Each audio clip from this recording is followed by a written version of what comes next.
Hello and welcome to the Gale Blade News. The UK's top civil servant will receive a payout of almost $250,000 when he steps down in September. Sir Mark Sedwill confirmed he was leaving Whitehall last month as Boris Johnson announced plans to split his role as Cabinet Secretary and National Security Advisor into two posts. His exit follows reports of tensions between him and senior members of Mr Johnson's team in Downing Street. On Wednesday, the PM signed off the £248,189 pension contribution.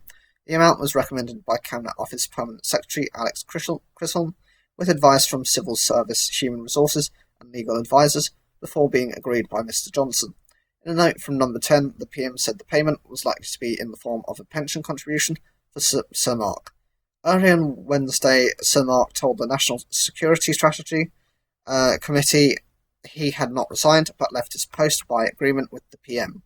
We had concluded it was time to split the jobs again and have a separate security advisor and separate cabinet secretary, he added.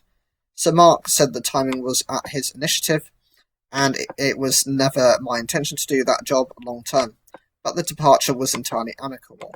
The UK's chief negotiator in post-Brexit trade talks with the EU, David Frost, will take over as National Security Advisor as a political appointee.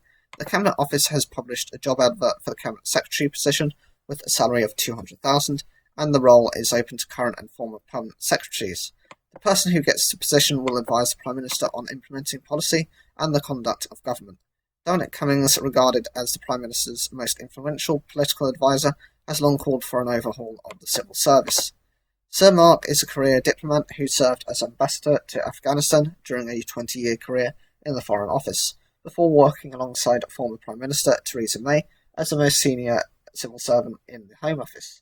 He took over as Cabinet Secretary at short notice following Sir Jeremy Hayward's death in November 2018. Asked about reports of anonymous briefings from Downing Street against him, Sir Mark told the committee that civil servants had become fair game, and it goes with the territory. He added, "It is never pleasant to find oneself, particularly as an official, in the midst of stories of that kind. I don't think it is ever pleasant in government, whether it is against members, between them, and particularly against officials, when you have briefings to which you cannot really reply, particularly those that are off the record and sniping away. But it is a regrettable feature of modern politics, I'm afraid." After he leaves government service in September, Sir Mark will be made a peer and will chair a new panel on global economic security when the UK assumes the presidency of the G7 economic group of nations. So what do you think of the positions actually being separated? Do you think this is actually a good thing?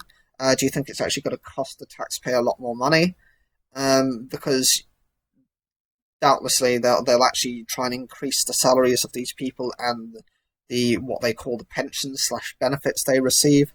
Also, with it being two positions, the one good thing is you've got two individuals who can concentrate on their jobs, not having to kind of mix one aspect with another. Whatever you think, leave your comments down below, like the video if you enjoyed it, and don't forget to subscribe.